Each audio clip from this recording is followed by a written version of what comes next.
সর্বতমঙ্গল রাধে বিনোদিনী রায়, বৃন্দাবনের বংশীধারী ঠাকুর কানাই।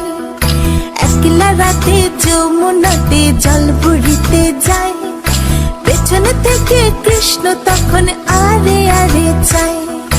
জল ভর রাধে ও গোয়ালের ঝি, কলস আমার পূর্ণ করো রাধে বিনোদী।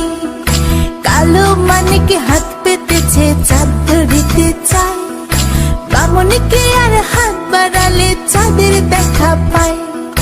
কালো কালো করিস নিল গোয়ালের ঝি, আমায় বিধাতা করেছে কালো, আমি করব কি?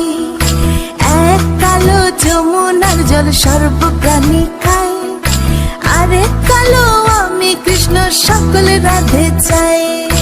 এই কথা শুনিয়া কানাই বাঁশি হাতে নিল, সর্প হয়ে কালো বাঁশি রাধেকে ধ্বংসিল।